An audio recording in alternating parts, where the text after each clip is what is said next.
सार देसाई साहब, मेरी 1% इच्छा नहीं है कि मैं आपसे ये कहूं कि आपकी बेटी समान रिया ने जो आपको धोखा दिया है इसके बाद आपको कैसा लग रहा होगा, क्योंकि कहीं ना कहीं चुपचाप बैठ के यही सोच रहे होंगे कि जिस कंधे पे वो सर रख के झूठ बोल रही थी काश उसको उसी समय भाप लिया होता, जो कि वैसे आपकी फितरत नहीं थी।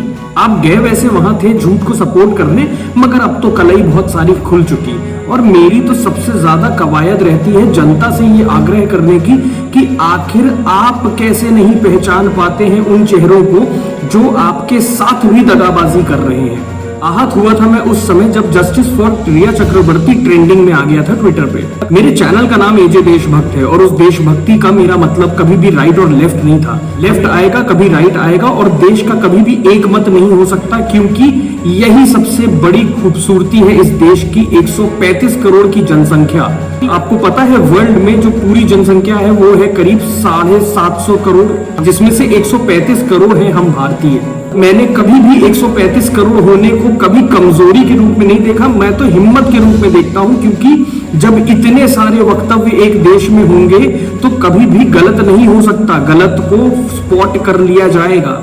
देश का विभाजन सिर्फ छोटे छोटे मुद्दों पे नहीं होना चाहिए, बल्कि आपको तो समझदारी का प्रतीक देना चाहिए हर उस समय पे जब जरूरत पड़ती है। क्या आपने ये चीज महसूस की है? वैसे मैं नाम नहीं लेना चाहता, लेकिन फिर भी अगर एग्जाम्पल दे रहा हूं तो कम से कम नाम यूज करूंगा तो शायद आपको पता चलेगा कि मैं क्या कहना चाह रहा हूं। कन्हैया कुमार अपनी लाइफ में जब फेवरेबल पोजीशन पे आए, लोगों ने उनको जानना शुरू किया, या वो चाहे जेएनयू का कोई भी बंदा हो, वो क्यों आया लाइमलाइट में? क्योंकि उसने मांगी आजादी, उसने मांगा अफजल गुरु को हीरो होने की उपाधि, उसने मांगा कि सारे भारत के टुकड़े होने चाहिए, और इसमें खेमा बढ़ता चला गया। लोग देश विरोधी नहीं है, लेकिन जो उन्होंने अपना तर्क दिया वो कहीं ना कहीं वाजिब लगा लोगों को, और उसी तरीके से विभाजन हो गया।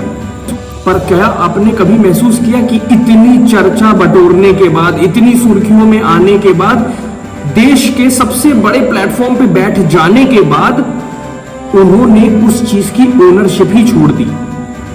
जिस वजह से आपने उनको पसंद किया था उस चीज को उन्होंने ये कह के टालना शुरू कर दिया कि ठीक है मेरे खिलाफ देश में एक केस चल रहा है, जब केस का रिजल्ट आएगा तब बात करेंगे, मैंने तो ऐसा कहा नहीं। तो जब उन्होंने ऐसा कहा नहीं, आपको कोई तर्क दिया नहीं, तो फिर इतने बड़े फैन फॉलोइंग कैसे हो गई? हम देश में रह रहे हैं, ठीक है, बहुत सारे ऐसे मुद्दे होंगे जिसमें हम कभी भी एक समान नहीं होंगे, तो वेरिएशन होना बहुत जरूरी भी है, मगर वेरिएशन के बीच में आपसे और हमसे कोई खेल जाए ये तो मुझे अच्छा नहीं लगेगा। मैं इस चैनल पे इसलिए आता हूं क्योंकि मुझे रुझानों के साथ नहीं बहना है, बल्कि उसके अंदर कोशिश करनी है कि जो फैक्ट फाइंडिंग्स हैं उनको निकाल के लाना है।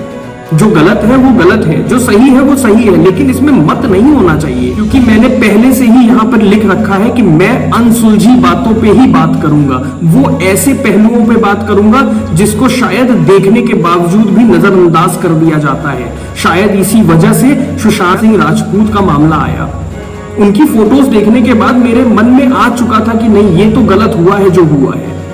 और धीरे धीरे करते करते जब मैं उनको जानना शुरू कर गया, क्योंकि उनकी लाइफ उतनी निजी नहीं थी, अब उनकी लाइफ बहुत निजी है क्योंकि हम लोग बहुत कुछ जानने लगे। मैंने अपने किसी भी वीडियो में ये सच को नहीं छुपाया कि क्या हुआ क्या नहीं हुआ। आप मेरी पुरानी वीडियोस भी चेक करिए, मुझे लगता है वो जो तीसरी वीडियो है मेरे अकाउंट पे, अगर आप उसको चेक करेंगे तो आपको नजर आएगा कि अगर कोई सच निकला है सुशांत के बारे में तो मैंने उसे गले से लगाया और उस पे भी फैक्ट्स की बात करी है, और उस पे भी सीना ठोक के ये बोला कि हाँ ये पॉसिबल है, तो इसका ये भी तरीका है, इसमें ये भी एंगल हो सकता है। तो जब दिशा और सुशांत के लिए लोगों ने लड़ना शुरू किया तो वहां पे बहुत सारी क्रिटिसिज्म भी झेली है, लेकिन मैं चुप रह नहीं सकता। जो सामने नजर के होगा वो कहना ही पड़ेगा।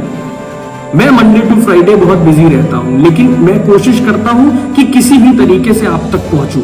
लेकिन हाँ, मैं इस चीज से भी बहुत कंफर्टेबल होता हूं कि जब मैं देखता हूं कि जो मेरी बातें थी वो फिर किसी और के मुंह से कहीं से मुझे सुनने में मिल जाती है, तो मुझे लगता है चलो काम हो गया एटलीस्ट। हमें सिर्फ ये डिसाइड करना है कि जो लोग हमें भ्रमित कर रहे हैं और भ्रमित करने के बाद उस चीज से पल्ला भी झाड़ रहे हैं, हमें उनका साथ नहीं देना चाहिए। और यहाँ पे एक छोटी सी बात और कहना चाहूंगा, एक्चुअली लाइट भी चली गई है, तो मैं ये कहना चाहता हूँ कि जो ये 23.9% की जीडीपी का जो आप डिक्लाइन देख रहे हैं ना, और एकदम से आप कंफ्यूज हो गए हैं कि ये क्या हो रहा है, अब कैसे देश संभलेगा, मैं आपको लिटरली बताऊं, लोग अपने घर में पास्ता और मैकरोनी बनाने के बाद, अपने वर्क फ्रॉम होम के शेड्यूल को खत्म करने के बाद आते हैं, स्टेटस पे लिख के चले जाते हैं कि जीडीपी गिर गई, बेरोजगारी बढ़ गई है। जिस विपदा में अभी हम जी रहे हैं उससे बड़ी आपदा आज तक कभी नहीं आई। आपके परिवार को भी अगर कभी जीवन में पता चलेगा ना कि कोई आपदा आने वाली है, तो सबसे पहले जो सारे कदम होते हैं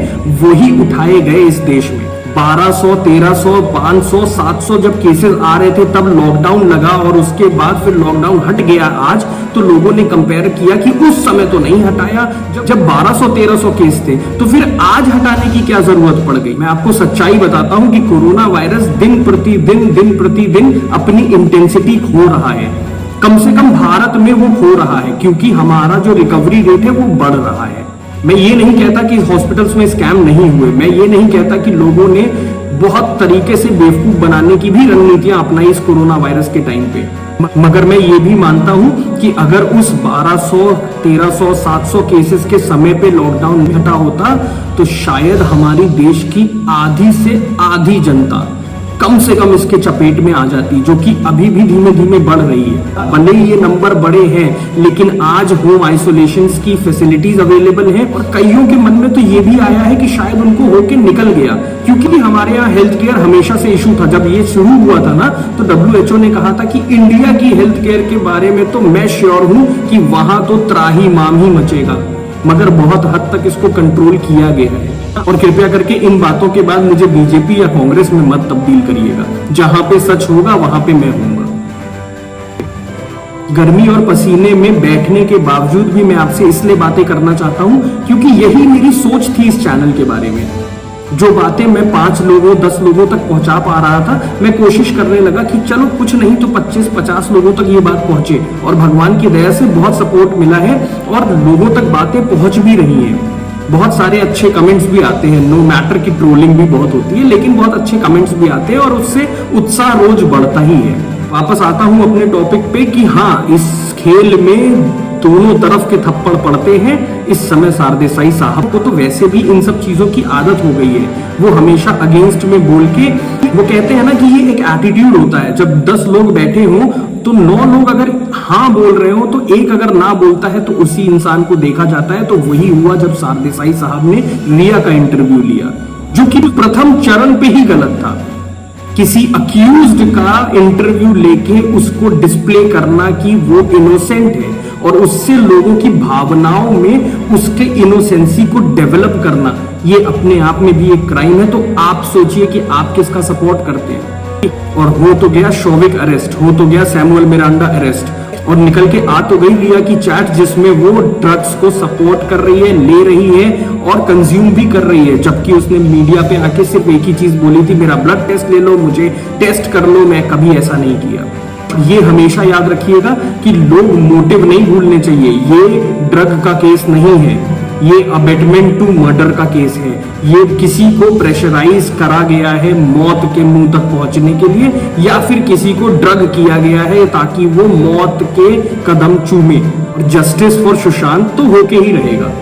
तो ज्यादा आपका समय नहीं लूंगा, बस यही कहूंगा कि मिलते रहेंगे। जय हिंद।